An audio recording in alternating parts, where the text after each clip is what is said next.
I think we can start, and I can see that more people, more attendees are still joining in, and I guess people will join in as we proceed. So, good morning and good evening to all our participants joining from different corners of the world. My name is Tanvi Kulkarni from the Asia Pacific Leadership Network, and I'm delighted to be your host and moderator for today's roundtable on what do Asia Pacific states want from the US-China relationship.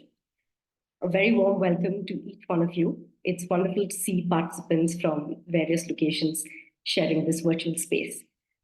Before we begin our discussion on the topic, I would like to briefly introduce our organization and our project.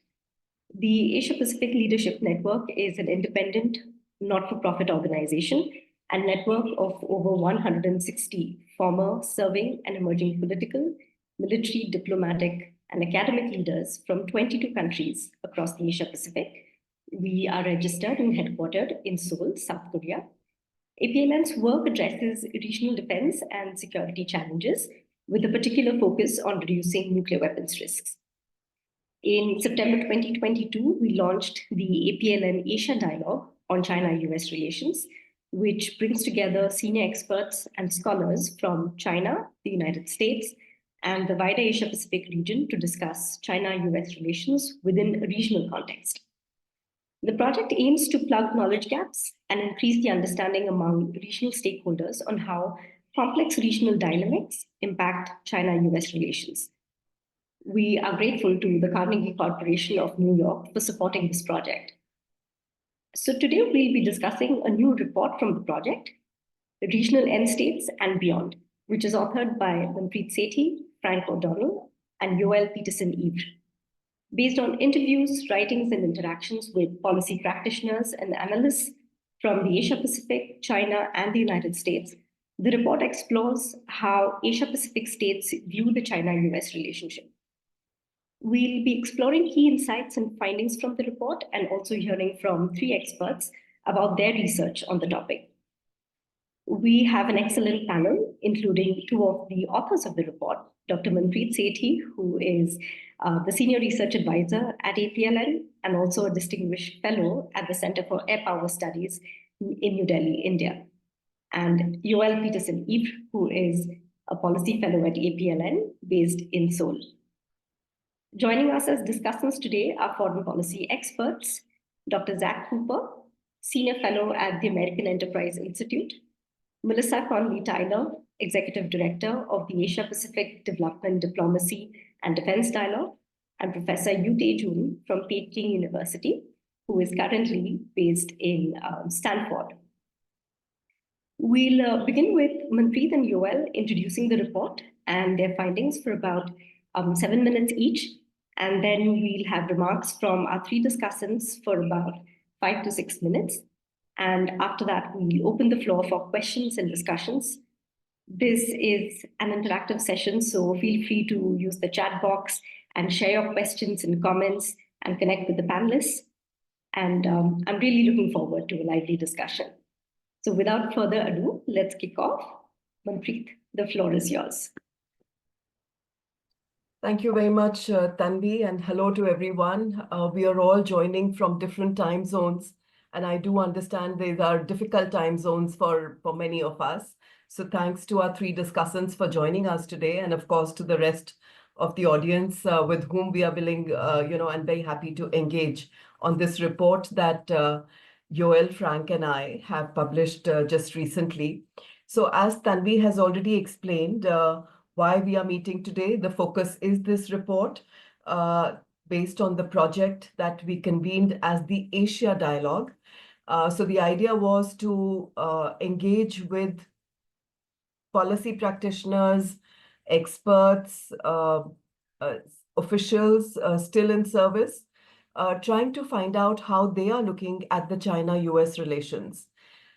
Frank, please go ahead to the presentation. So we all understand that we are in times where we are looking at the China-US relations, where both of them are looking at it from the adversarial prism. All of the documents that you see coming out of US and China today are looking at each other as challenges, and there's lack of dialogue between the two of them. In fact, communication is at a real low, which is leading to perception gaps. These perception gaps then are making each side assume the worst of the other, and the kind of capability buildup that is being seen is getting them then to believe that this is all meant for certain kind of action. So the intent is certainly very much in question, leading to accretion of military capabilities and feeding the negative cycle once again, which is leading to exacerbation of the security dilemmas. I think my first 4 bullet points are very well understood by everyone in today's times, which is then leading to an impact on the Asia Pacific. In fact, as part of this Asia dialogue, when we engaged with the regions, in fact, what we did was to have sub-regions as part of Asia. Since it's such a large region, we divided it into 4 sub-regions: Southeast Asia, Northeast Asia, South Asia, and the Pacific. And we try to look at it from the regional point to get to some amount of granularity. Of course, even within regions, there are different perspectives that come out, but the general sense that we got from each region is basically that there's a feeling of being caught in bloc politics. There is a concern that both sides could be, with the actions that are being taken at their level of US and China, some of the Asian states could be sucked into that bloc politics. There is an acute security concern in several of the regional countries, especially from the context of regional stability. In fact, we asked a common question to all our interviewees about what do they think about regional stability. And except for suggesting that they don't want conflict, there were different views on regional stability itself that came out from everybody that we interviewed. The interviewees were also from China and USA. So we were trying to get perspectives from all 3 ends in order to come to some kind of a picture on what we think that the regional states want. In order to understand their preferences for end states, we use this concept to frame our discussions, even though we very well understand that end state is really a dynamic state. Even when, at the end of the 2 world wars, or at the end of the Cold War, when one felt that you were arriving at an end state, there were often transitions from one world order to another. But just to help us frame our discussions about the policy goals of the regional states, we use the concept of end states. Fang, please go ahead. And there are 3 end states that we sort of were able to arrive at based on the discussions that we had. So the views coalesce around these 3 broad ideas of what the states in the region would like to have: US primacy, China primacy, and no primacy, with multipolarity as the anchor of the regional order. So I'll just spend very brief minutes on the 3 aspects of these end states that I want to highlight, and then I'll pass it on to Joel to speak more about the implications of these end states. So what were some of the regional views on US primacy? Obviously, the allies and the friends and the partners see the US as a positive force in the region. They see it as positive, particularly to contain concerning China behavior, because some of the aspects of China's assertion and aggressiveness, particularly in the region, is seen as being countervailed by the presence of the US and its desire or its ability to have primacy in the region. It's also seen by some countries, particularly India, as a means of realizing a multipolar region. So India's desire is to have multipolarity, and in order to make that available, it sees that the US will be able to play that role to establish the multipolarity. However, some in Southeast Asia feel that there is a US overreach in pursuit of primacy, and the US doesn't have the will or the capability to achieve this primacy. Rather, they feel that it ends up constraining their economic policies, which then provokes China. And a good example of this I found was the de-risking strategy of the US, where the US is asking its allies to de-risk, follow de-risking strategies against China. And their concern then is that this has not only just economic costs, but it also has political costs. So both South Korea and Indonesia, for instance, have mentioned this as becoming problematic. Even though they want the US primacy, they find that on the economic front, their relationship with China gives them several benefits, which then get compromised when the US persists with the idea of primacy of its own and asks for de-risking. Meanwhile, the Pacific states feel that the rivalry so created between US and China then distracts from other urgent security concerns such as climate change. So we heard from the Pacific states, for instance, that when if China is the leader on clean technology, and when the US takes steps that forces others to go slow on that, it harms the climate more, and that then, which is an existential risk for them, and that becomes a matter of concern. The second thing, Fang, please go ahead. So the second end state we saw was on Chinese primacy. Not many in Asia Pacific like the idea of Chinese primacy. Even though they are happy to engage economically with China, they find from the security perspective, they are still more comfortable with the US. The Chinese themselves have never said Chinese primacy in so many words. They've never said that they are looking for a primacy of their own, but there's, and they've always framed it as, a peaceful rise or a desire for multipolarity. But there's widespread skepticism about China's claims to peaceful rise and desire for multipolarity. And several states, pointed out to the assertive and aggressive behavior of China in Taiwan, against India, and the South China Sea. So the claims that China has get countered by some of the actions that you see on the ground. As I mentioned, some degree of economic outreach from China is certainly seen to be acceptable by many countries in Asia Pacific, but they want to balance this out with the influence of the US to prevent a dominance of China. So the Chinese primacy, that's generally the thought process that we found. And the third end state is the preference for multipolarity. So what they want is no primacy of either major power, and the ability to pick and choose and hedge their bets of one against the other.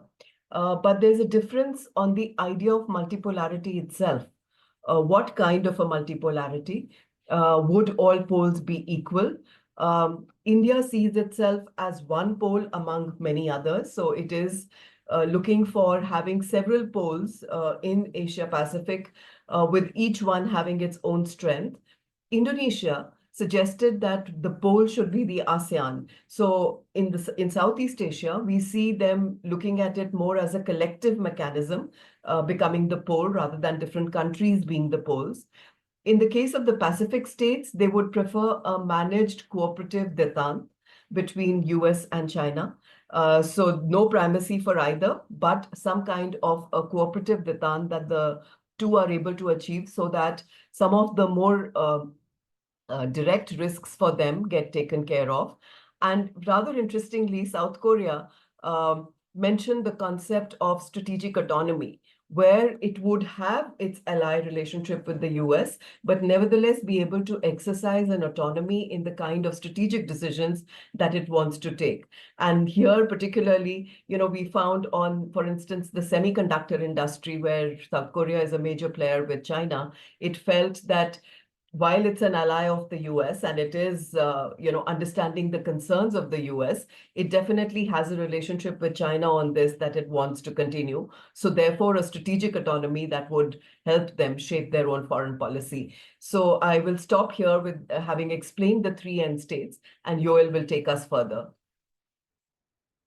Yes. Joel, please go ahead. Yeah. Yes, thank you, Manpreet. And just to kind of make it a bit clear how we are looking at these end states, we made one of these neat 2x2 tables. And I think it's not surprising that we found no common preference for which end state can best maintain regional stability. And I should also make it explicit that in this report, we are not arguing for one of these end states over another, even though I think both myself and my co-authors have their own preferences of what we would like to see in the region. There is no such thing as a perfect end state, and each end state requires specific policy approaches to maintain stability and avoid conflict. We have sketched some recommendations in the report, but these are very much open for debate and challenge. Next slide, please. So overall, I would say we find very few stated preferences for competition, which is when both China and the US try to seek primacy. But some revealed preferences. Some states generally say they want to avoid competition or the negative externalities that arise from it, but some try to exploit it as well. And for these actors, we think it's important to understand how to avoid spurring further confrontation or making competition veer into confrontation between China and the United States, and to see how they can handle the consequences of confrontation. We bring up Japan and Indonesia as two examples. So playing into China-US competition can be lucrative, but it's not a risk-free strategy, and it can come at a cost. And in all end states, but particularly in a competitive end state, we believe that China must display greater strategic empathy. This goes back to what Manpreet just explained. Many of our interviewees phrase this as China having a communication problem. And it's something we heard from senior Chinese people that we've interacted with as well, that China is not matching its words and its actions. The United States in competition also needs to show strategic restraint, and that's especially on issues of very high sensitivity to China. Next slide, please. So I would say, however, that the majority opinion is split into the below two preferences here. And especially if we look in the security domain. US allies, they want to see a dominant US and a conceding China, or a China that is made to concede. But countries that are not US allies tend to argue for a multipolar system or some form of managed detente. There's very little appetite for Chinese dominance in the region, which reflects, I think, China's relatively weaker security ties, which Manpreet just explained. So next slide, please. So to the US allies then, so to the US allies, we would ask, how do you take into account Chinese policy preferences if you maintain stability in the region by having the US remain dominant? How can you make China accept that kind of state of affairs, like it more or less did from the 90s until quite recently? If you ask me, I think it's very hard, if not impossible, but there would at least need to be some form of assurances aimed towards China. Next slide, please. And again, many states and actors say that they actively seek and promote multipolarity. And the recent BRICS meeting, where the leaders of India and China said that they would work together for a multipolar region, is a point in case. But multipolarity here would mean that no great power seeks dominance. Then the key question is, how can you ensure that neither great power tries to take advantage of the other's restraint? If you look at it from the Chinese point of view, this is kind of what they see as happening, that China is trying to advance a multipolar region, and the US is not conceding primacy. You can challenge that view, but it's fairly prevalent in China. So this could become a key issue as the region inevitably seems to actually be moving towards multipolarity. Next slide, please. Because whatever preference states in the Asia Pacific have, it's fairly uncontroversial to say that the world is moving towards multipolarity, and especially the Asia Pacific. So then we come to this issue of how to actually manage this multipolarity, and this is something that we're going to look into much more closely in the next part of this project. China and India, they both say that they want a multipolar region, but even if we take them at their word on that, do they mean the same thing when they speak of multipolarity? I don't think so. Surely the Chinese understanding of multipolarity is very different, informed by China's particular strategic experience and its location, and as opposed to the Indian understanding, which is very different. And that in turn is very different to how ASEAN states would view multipolarity, or how other countries in Northeast Asia, for example, would view the concept. Manpreet mentioned the strategic autonomy of South Korea. This is also not necessarily a majority view in South Korea. You can debate that. We published a report that spoke specifically about this, which kind of promoted this view. But it's far from easy to say that that view is exactly what you see in ASEAN and so on. And next slide, please. So finally, this framework underlines the importance of analyzing end states as the outcomes of the interaction between Chinese and US approaches, and also modulated by third-party actors. Desired end states can certainly be articulated by individual actors. You see this in the US policy documents. They articulate certain end states. They use that term. But they are produced by the interaction of different actors. So our framework urges policymakers to consider what they see as an ideal Asia-Pacific regional security system over the next decade. And in both Washington and Beijing need to consider the role of the other and third parties in that system. It urges both China and the US to assess the largest differences between regional preferences and their own approaches to the region. And finally, it highlights the agency of third-party actors and the expectations and responsibilities that these hold in shaping future regional end states, for the worse sometimes, but also, we believe, for the better. So I'll stop here. Thanks. Thank you very much, Manpreet and Joel, for an interesting presentation giving us an overview of the findings and insights from the project, and particularly framing the preferences of regional actors with regard to regional stability and the US-China relations through this idea of end states and the implications of each of those end states, which you have managed to capture in the report. I want to now turn toward our three discussants, starting with Melissa Connolly-Tyler.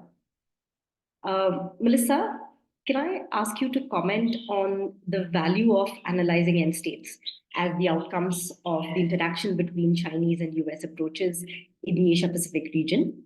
And I want to refer to a recently published report by your organization titled, "What Does It Look Like for Australia to Navigate a New Era of Economic Statecraft in the Indo-Pacific?"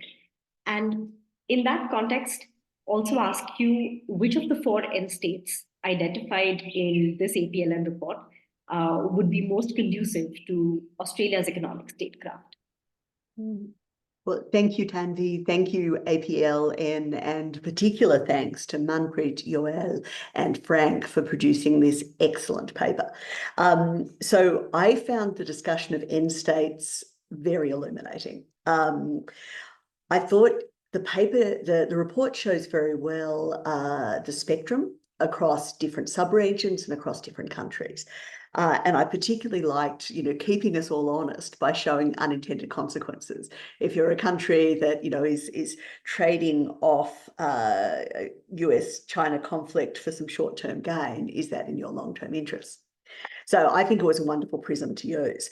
I think Australia is an interesting case in that, and you won't hear many people say this, but I think Australia can cope just fine in any of those four quadrants, which is interesting.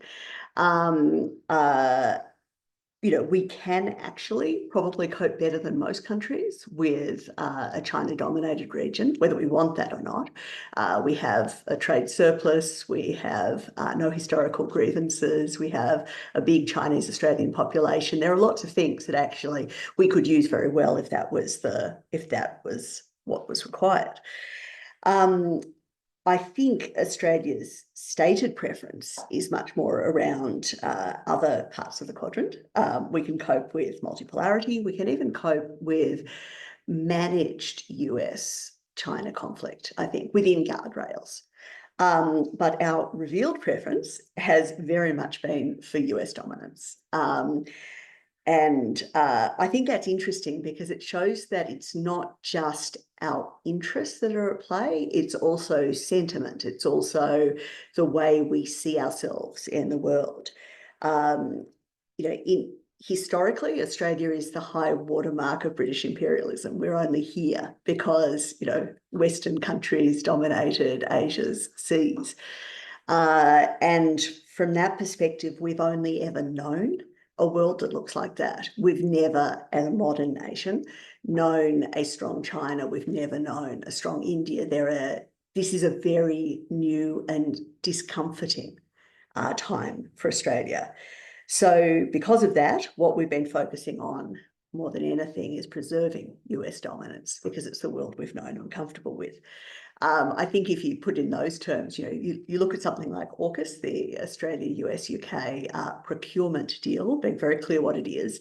If you look at its essence, it's Australia paying an absolute buckload of money, $368 billion, to US manufacturers to keep the US invested in the region. And the UK is just a lucky beneficiary of this. So that's what we've actually been doing. That brings up your question, Tanvi, around the economic statecraft side, yes? And I think in the past, Australia had a very clear view that we separated these, that we did economy, which is, rising Asia, and China has been fantastic for our living standards throughout China's rise.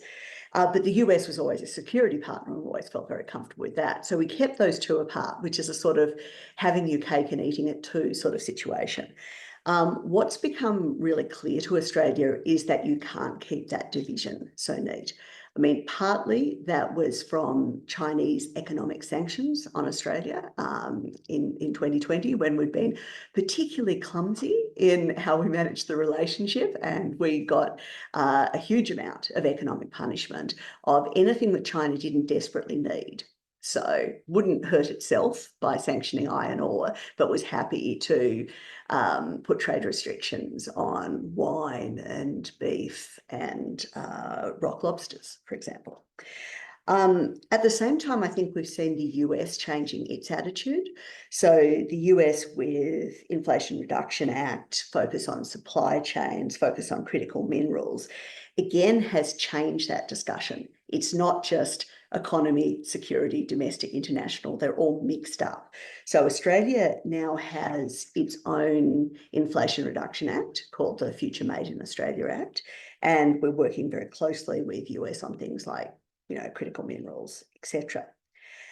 In some ways, you can say that's strange, because what actually enabled Australia to get through the Chinese trade restrictions was a global open market. That's what we managed. And we weathered the restrictions particularly well because we were able to find other markets.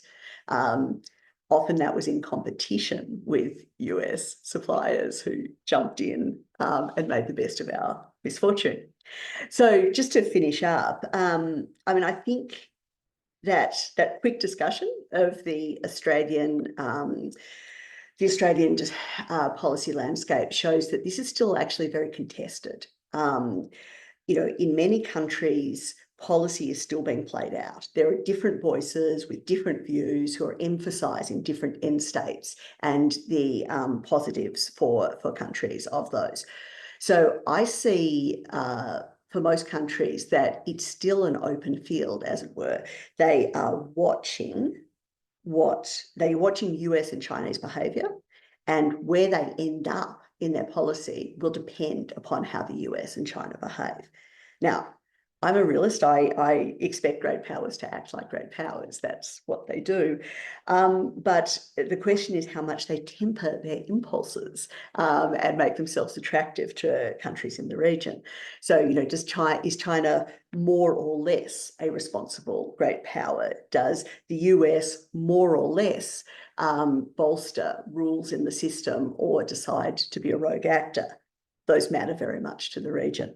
So myself, I'm looking forward very much to hearing you, Tianjin, and Zach talk more about US and China approaches.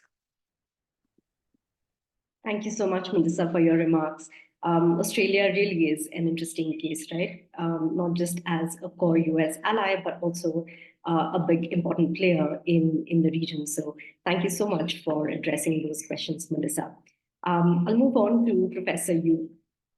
Professor, you wrote for APLN 2 years ago, the very first paper of this project, as it were, about top-down diplomacy in the US-China relationship.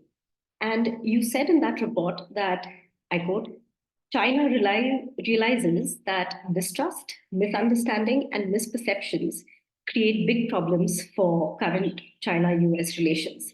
And China does want to build trust. You have personally taken part in many scholarly exchanges toward trust building, and sought to invigorate academic exchanges, even as the US-China relationship has grown more contentious in the recent years. So I'm keen to hear from you how to go about resolving some of the trust issues that the report identifies. For instance, the report says, in Washington and in the region, there is much doubt about China's intention to advance a multipolar region and not to seek primacy. In Beijing, there is fear that the US will seek to contain China, even as many countries in the region doubt the US ability to do so. So, Professor Yu, the question to you is, how can these perceptions be reconciled? Thank you very much, Tanvi, and also APLN for having me here. It's very nice to see all my friends online. I'm now at Stanford APAC as a visiting scholar, China Policy Fellow. Yes, you know, I'm very honored to author the first article in this project. It's regarding about trust, which I think the most lacking things nowadays, especially between the United States and China. I'm working on the scholarly exchange between the two countries, even though it's very difficult to do now. That's because I think the academic exchange is the bottom line. You know, we can do to keep on the bilateral relations.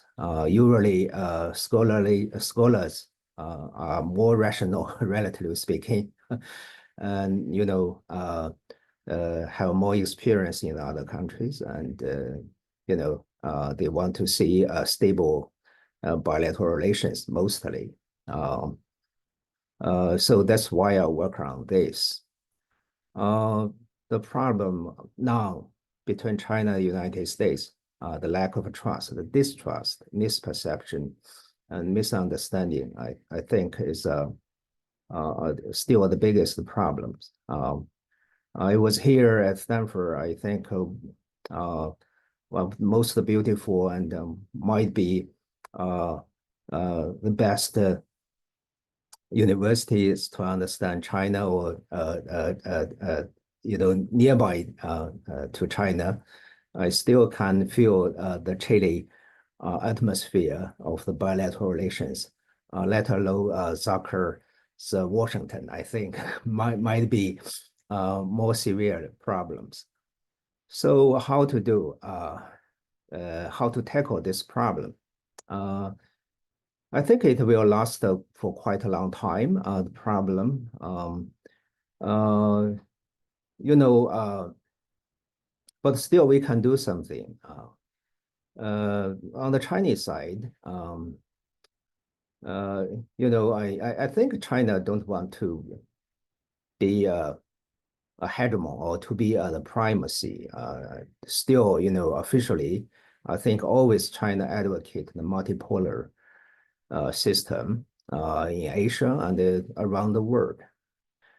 And also, I think Chinese side leadership also noticed the problem of misperception between these two countries.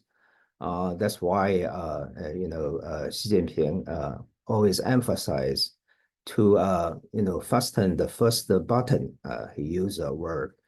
That means to know better and to avoid the misperception of the other side. So we improve this misperception issues to a very higher policy agenda on the bilateral relations.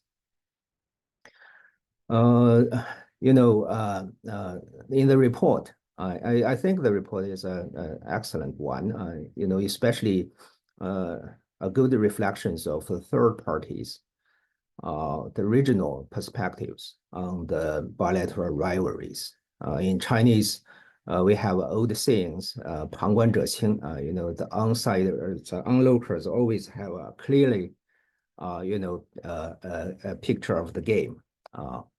So the third party, their views or the full and state, I think are the four scenarios we can imagine to frame the reflections of especially the regional countries.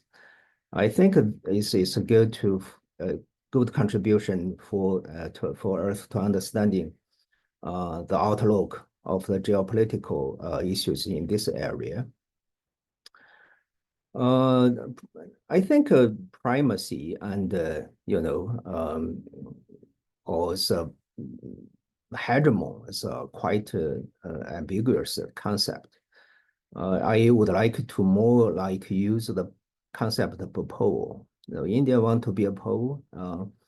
Indonesia want to be a pole based on ASEAN, and China also want to be a pole. But it's understandable why so many countries are worried about China. Personally, I think China's size and its quick speed of rising, could be looks formidable in the eyes of other countries. So China should be noticed about that. On the American side, I think also there are many things could be done to reconcile these rivalries. The United States I think, is still the unipolar countries. But it's still it still views China.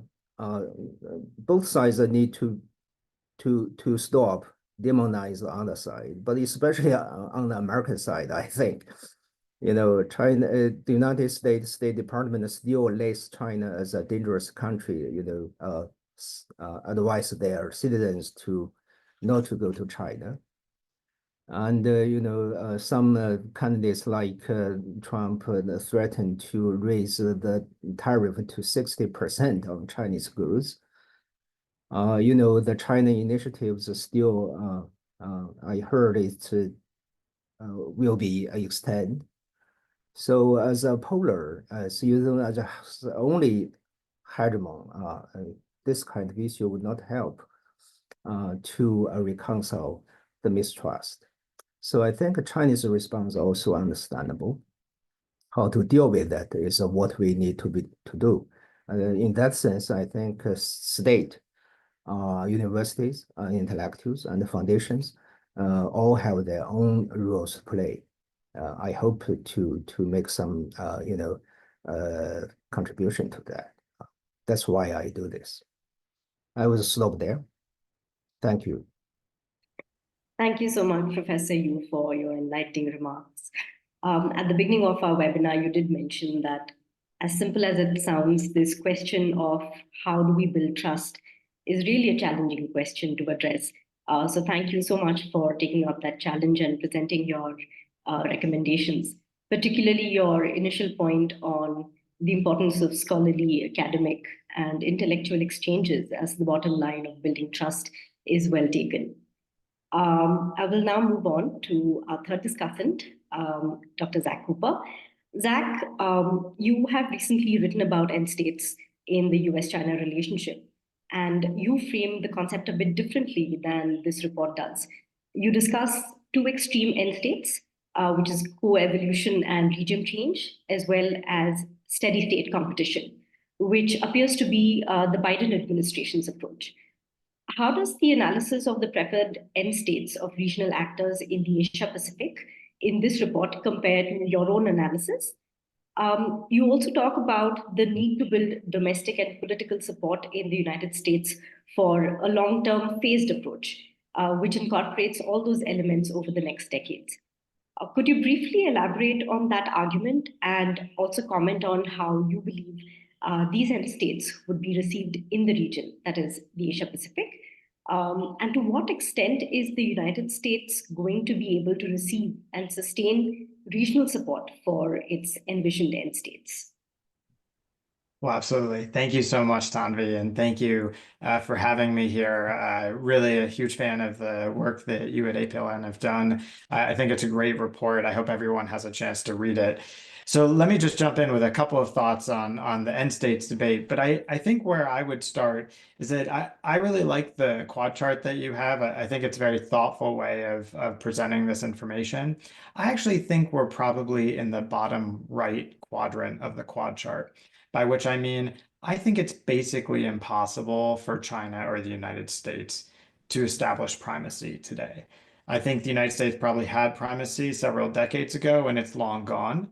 And I think it's almost impossible for me to imagine China establishing primacy, even in East Asia, but certainly not across the Indo-Pacific or the globe in the near future. And so I think what we're looking at is multipolarity. And the question is what sort of multipolarity we're going to have. And here I would say, multipolarity sometimes is balanced and sometimes is unbalanced. Pretty clearly, the US and China are the biggest poles in the international system right now. If you just look at economic weight, they are by far the two largest economies. They spend more on their militaries than anyone that comes after by quite a bit. You could go on down the line. But I think you're going to have a lot of countries that see themselves in a multipolar system playing the role of, as Professor, you said, a pole, right? I think India would see itself this way. Europe, if you want to consider Europe as United Europe, would certainly be a pole in the existing system. And look, you'll have other members, whether it's Indonesia or Brazil or Russia that are rising, that want to play the role of a pole. And so my personal view is that we're already in a multipolar system. And the question, therefore, is just how to manage that multipolarity. And now I actually think that this is good news for Americans because the most challenging system I think we'd be in is a bipolar system in some ways, in which the US and China would be directly at odds.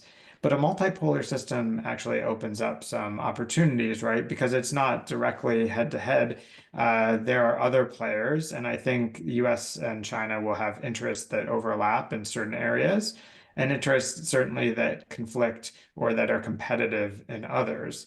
But I will say in the near term, I'm not particularly optimistic that the US and China are going to be able to work out their differences. And for that point, I would just go back 10 years. I think the Obama administration made a well-intentioned effort to reach out to Xi Jinping, to the Chinese leadership, and to try and sort of reset the course of the US-China relationship. You might remember the Sunnylands shirt sleeve summit, as it was called at the time. And, if you talk to American officials at the time, they really seriously hoped that this would work. And I think what we saw afterwards is that both Beijing and Washington have sort of turned away from that path for potentially reasons in terms of their leadership in both countries, but also political dynamics in both countries that are feeding on one another. And unfortunately, I don't think it's possible to turn back the clock. And I would just emphasize the point that even if we could go back 10 years, the approach the United States took didn't work. It didn't lead to deeper cooperation between the US and China. In fact, if you look at polling data, when American views of China started to change was right around the time that the United States was trying the hardest to engage with Beijing. And so I think we're unfortunately going to be in a much more competitive world for the foreseeable future. And so the way I've thought about end states as a result is that I think the US has to think in a phased way. I don't think we're going to have a cooperative end state anytime soon, but I think we could get to one down the line. I think what would be required, however, is a sort of fundamental change, perhaps in both capitals, but certainly a change in China about the objectives that Beijing has and the way that those overlap with American interests. So I think it's unlikely that under Xi Jinping, the United States and China are going to have a genuinely cooperative relationship. It might be that after Xi Jinping, they don't have a cooperative relationship either.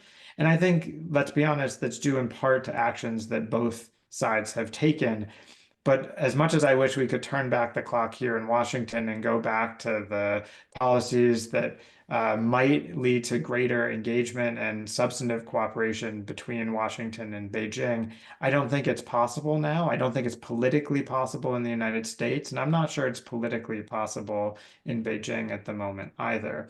And so I think what we're going to have to do is have, as I said, a phased approach, one in which over the near term, we're going to have a fair amount of discord, but hopefully we can avoid a conflict. And I think your report does a wonderful job walking through ways to try and make sure that the competition doesn't become a conflict.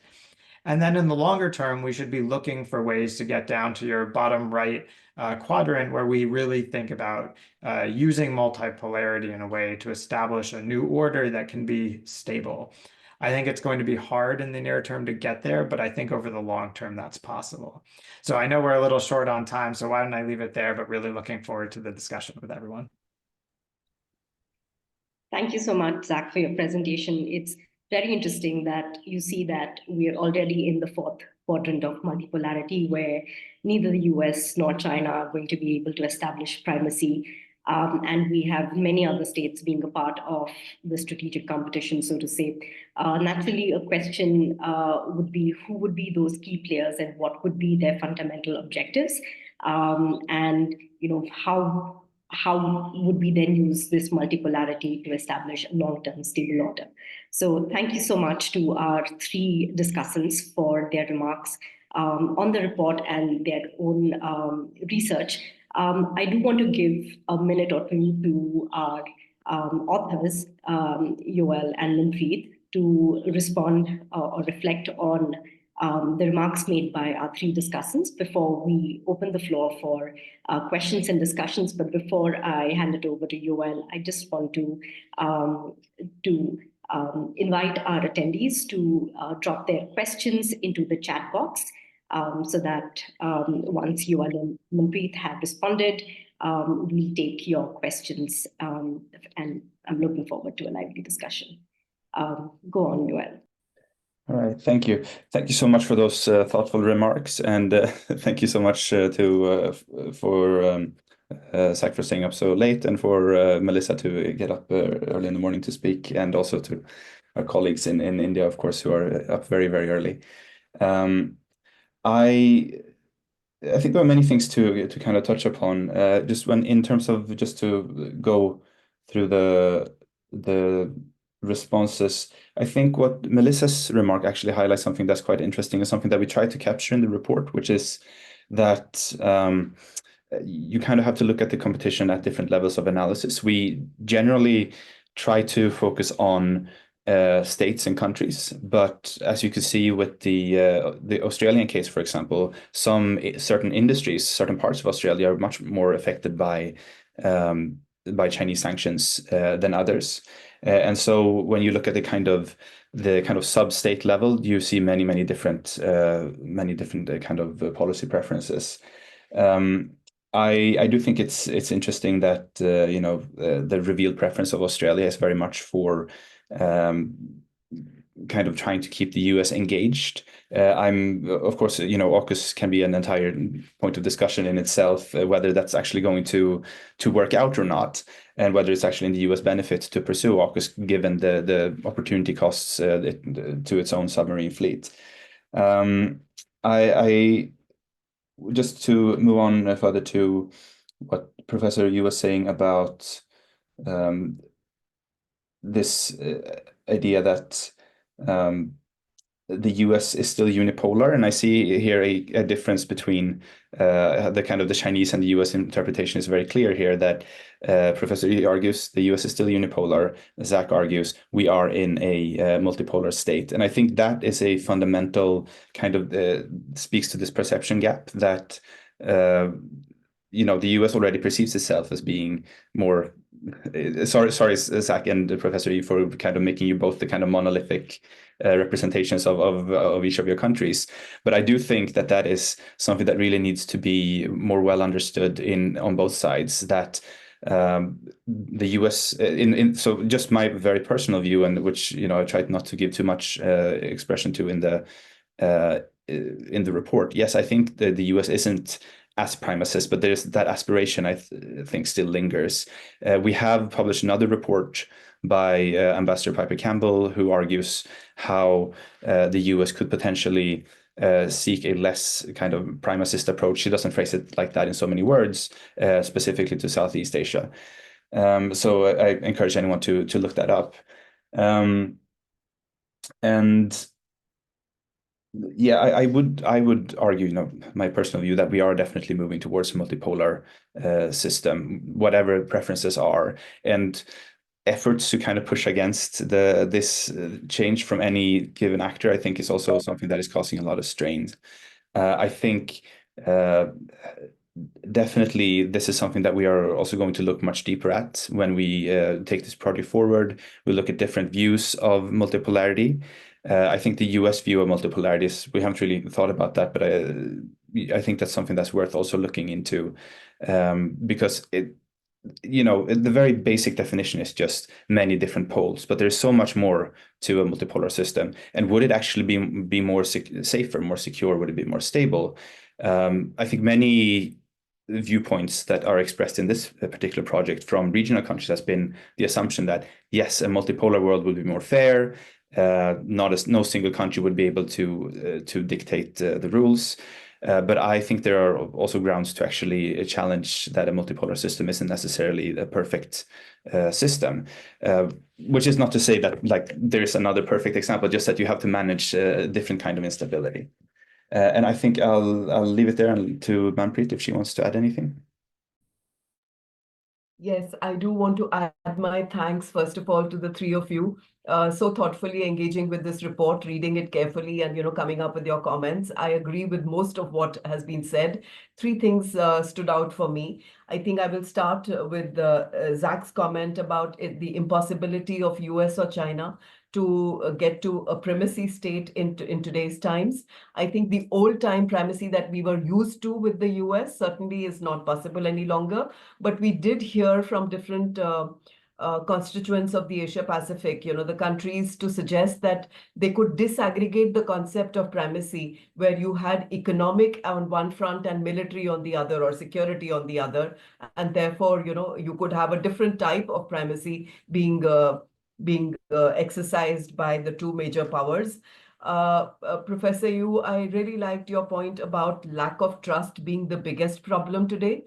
But we did find that many countries felt that what the Chinese were saying as part of their official documents and official language, and how it got translated on ground was very different. And therefore, the trust problem is not just between US and China, but also between China and the other states in the region. We heard from Melissa mention that, how 2020 changed things for between Australia and China. In fact, 2020 changed things between India and China as well. So there are, it was a wake-up call on economic front for Australia and on the security front for India.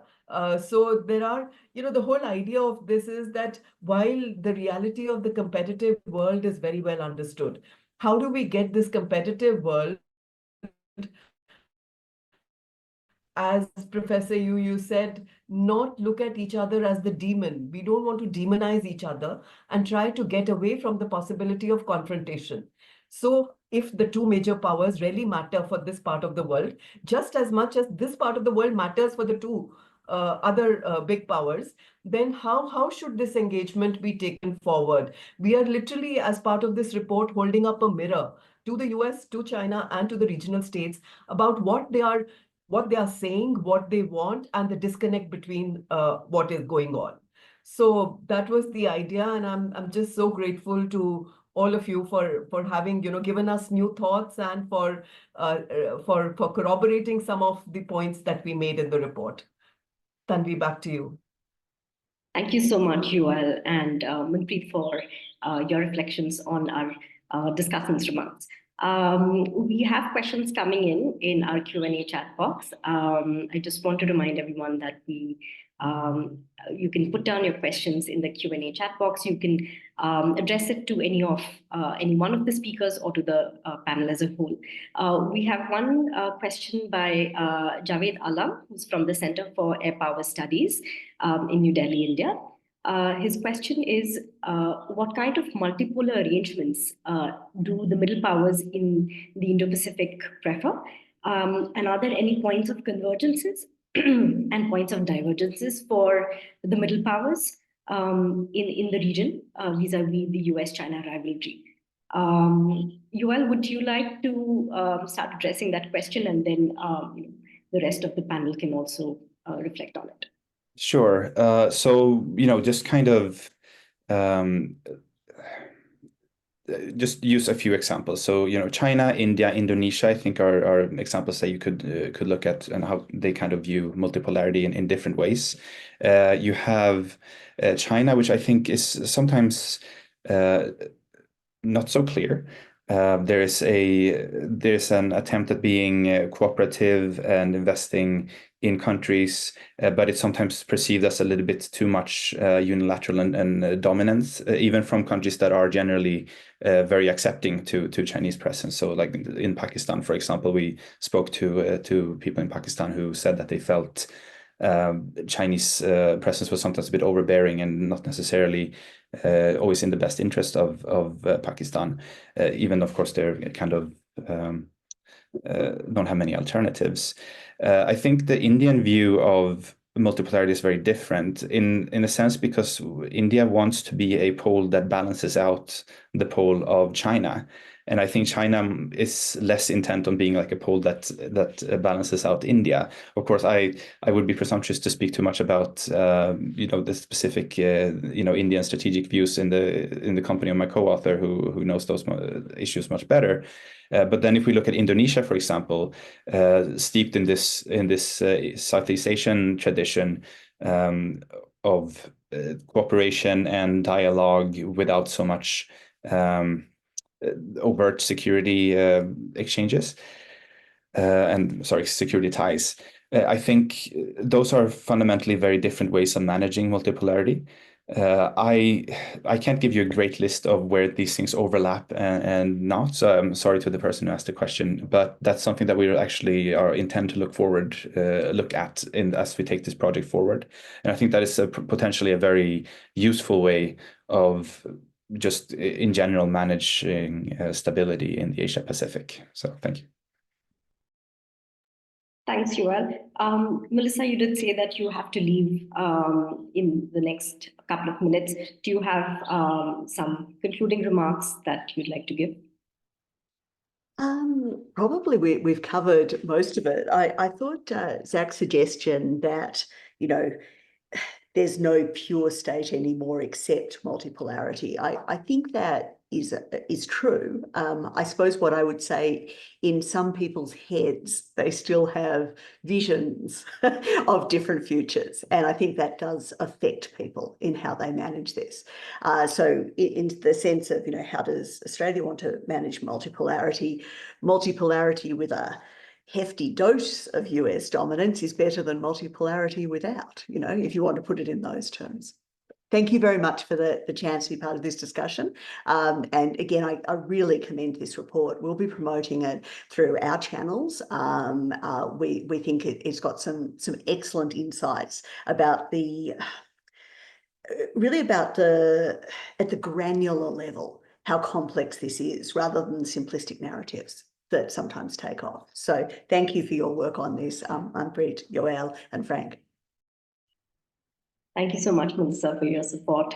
And thank you for being here today. Zach, the same question to you, very quickly, your concluding remarks on whether multipolarity will be a stabilizing system or after all, not. Yeah, I think this is just a fascinating question. I'm really looking forward to your all's work on this as you go into the next phase of your project. But I think what Dr. Sethi said is just so critical here. In my mind, the question is what we really mean by multipolarity. And I think the idea, for example, that the US is going to have military primacy in Asia is hard for me to imagine as a defense expert anymore. But the way I've been thinking about this is more as what I would call fragmented multipolarity.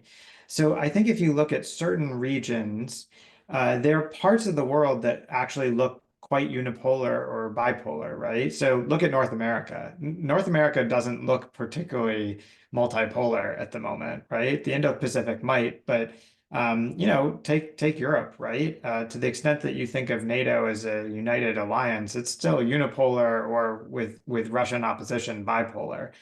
And then at the same time, I think you can break the world down in a functional way and think about different issue areas in which, for example, economically, the US and China are kind of the dominant economic players in parts of the world. And yet at the same time, you know, in the tech sphere or the security sphere, you have a lot of other players that are really important. And so what I think is so complex about this arrangement is that it looks unipolar at times, it looks bipolar at times, and it looks multipolar all at the same time, depending on the functional or geographic issue that you're looking at. And so from an academic perspective, I think it's very difficult to define. And in fact, it's very difficult to understand whether this is going to lead to stability. And you know, my personal view is that it's just going to be hard for us to know until we've had a bit of time in this new world and seeing how that's changed the kind of interactions that we see between states. So, you know, I think that's the real challenge that we're going to have over the next few years. It's, you know, as Melissa was just saying, it's about how do we even conceptualize what multipolarity is so we all think of it in the same way, right? And I think part of the challenge is even in Washington, you'll get 1,000 different views on what primacy and multipolarity are. And so it's hard to talk across countries about what we're thinking in terms of the order, but it's hard to even talk within, I think, our own capitals sometimes because we have different frameworks. Thank you so much, Zach. We are at the hour, so I'm going to give the last 30 seconds to Professor Yu. Professor Yu, if you have some concluding remarks.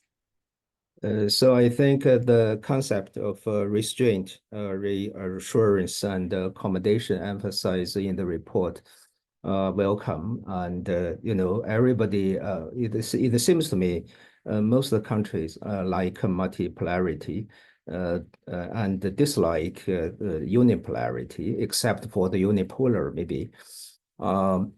So I agree with Zach. You know, we need to clearly define what you know multipolarities means. But you know, in China's perspective, China's you know have always emphasized its relationship with the United States and also the neighborhood diplomacy. I think two things: the major power relations and also the Asian diplomacy. That's the most important 2 points for Chinese foreign policy nowadays. So I think we know that, and we all want to see a stable and prosperous Asia. That's my last word. Thank you. Thank you so much, Professor Yu. We come to the end of the roundtable today. And we conclude today's webinar.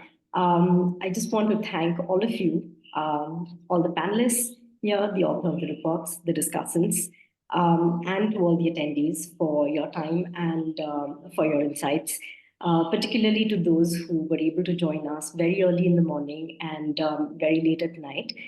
Thank you so much for coming here. I learned a lot from the roundtable today, and I hope all of us taking interesting insights from the report as well as our panelists' remarks. I also want to thank the Carnegie Corporation of New York and on behalf of my colleagues from APLN for supporting this project and also supporting the project in the year 2. I want to encourage all of you to please visit our website, www.apln.org, for looking at the project and its publications. We just published the latest report from the project by Christy Hu, who is the director of the Taiwan ASEAN Studies Center. Her latest report, In Defense of the Status Quo, Stabilizing Cross-Strait Relations under the Lai Ching-te administration, has just been published. So please take a look and keep an eye out on our next webinar. Thank you so much. Thank you.